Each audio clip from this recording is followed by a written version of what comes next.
خوش آمدید۔ آج ہم جاپان کی کہانی دیکھیں گے، ایک ایسی قوم کی کہانی جس نے خود کو بار بار بالکل نئے سرے سے بنایا ہے۔ یہ ایک بہت ہی دلچسپ سفر ہے کہ کیسے یہ ملک صدیوں کی تبدیلیوں سے گزرا۔ تو آج ہم کیا کرنے والے ہیں؟ ہم جاپان کی ہزاروں سالہ تاریخ کا سفر کریں گے، لیکن خاص طور پر ان 5 اہم موڑوں پر رکیں گے جنہوں نے اس قوم کی آج کی شکل بنائی ہے۔ تو چلیں شروع کرتے ہیں جاپان کی بالکل ابتدائی جڑوں سے۔ یہ ایسا دور ہے جو آپ کہہ سکتے ہیں کہ اسرار اور پرانی تہذیبوں سے بھرا ہوا ہے۔ اچھا، ذرا اس پر اسرار مجسمے کو دیکھیں۔ یہ جومن لوگوں نے بنایا تھا، ایک بہت ہی قدیم معاشرہ جو کسی بادشاہت کے بننے سے بھی ہزاروں سال پہلے موجود تھا، اور یہ لوگ اپنی عجیب و غریب رسومات اور مٹی کے فنکارانہ برتنوں کے لیے مشہور۔ تو پھر ہوا یہ کہ وسائل پر جھگڑے شروع ہو گئے، اور انہی جھگڑوں کے بیچ میں سے یاماٹو ریاست ابھری، اور یہی وہ ریاست تھی جس نے شاہی خاندان کی بنیاد رکھی اور جاپان کی پہلی مرکزی حکومت بنائی۔ لیکن جیسا کہ اکثر ہوتا ہے، مرکزی حکومت کی یہ طاقت ہمیشہ قائم نہیں رہ سکی۔ ملک کے اندر ہی تنازعات نے سر اٹھایا اور جلد ہی ایک بالکل نیا دور شروع ہو گیا، ایک ایسا دور جس نے ملک کی قیادت کو پوری طرح سے بدل کر رکھ دیا۔ دیکھیں، جیسے جیسے کیوٹو میں بیٹھا مرکزی دربار کمزور پڑتا گیا، اصل طاقت صوبوں میں موجود جنگی جوؤں کے ہاتھوں میں چلی گئی۔ یہ وہ لوگ تھے جو وفاداری اور جنگی مہارت کے ایک خاص ضابطے کے تحت اپنی زندگیاں گزارتے تھے۔ اور بس یہیں سے سامورائی کا عروج شروع ہوتا ہے۔ یہ صرف ایک جنگجو طبقہ نہیں تھا جس نے میدان جنگ میں سب کو پیچھے چھوڑ دیا، بلکہ آنے والی صدیوں تک انہوں نے جاپان کے معاشرے اور اس کی سیاست کی شکل ہی بدل دی۔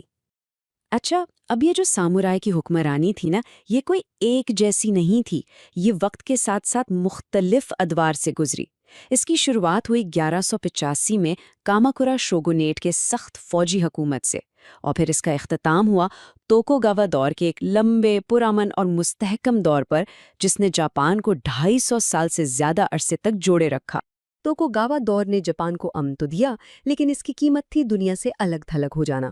لیکن ظاہر ہے یہ تنہائی ہمیشہ تو قائم نہیں رہ سکتی تھی، اور پھر مغرب کے ساتھ ایک ایسا تصادم ہوا جسے ٹالا نہیں جا سکتا تھا، اور اسی تصادم نے جاپان کو اپنی تاریخ کی سب سے بڑی اور شاید سب سے ڈرامٹک تبدیلی پر مجبور کر دیا۔ سال تھا 1853۔ کموڈور پیری کے کالے جہاز جاپان پہنچے، اور اس ایک واقعے نے پورے ملک میں ایک طوفان کھڑا کر دیا۔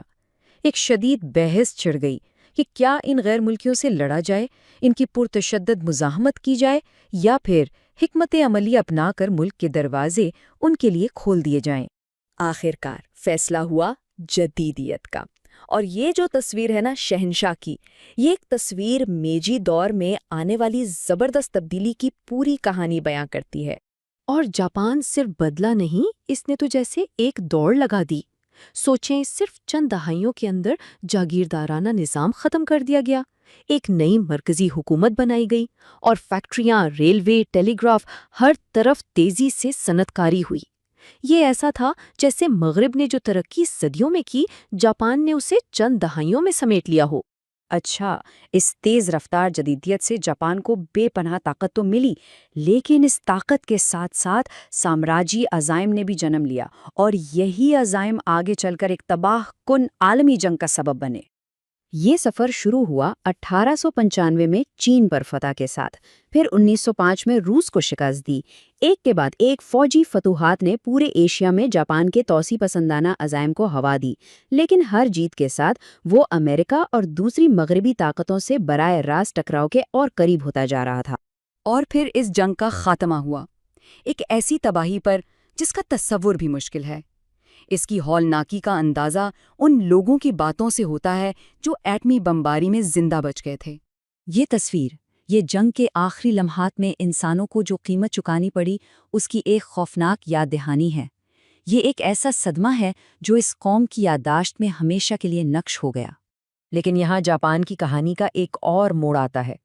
اس مکمل تباہی اور راکھ کے ڈھیر سے جاپان نے ایک بار پھر خود کو نئے سرے سے کھڑا کیا، اور اس بار اس نے ایک ایسا معاشی معجزہ کر دکھایا کہ وہ ایک عالمی صنعتی طاقت بن کر ابھرا۔ تو یہ سارا سفر ہمیں آج کے جاپان تک لے آتا ہے، اور یہاں یہ سمجھنا بہت ضروری ہے کہ ماضی میں بار بار خود کو بدلنے کی یہ تاریخ آج کے جاپان کے چیلنجز کو کیسے شکل دے رہی ہے۔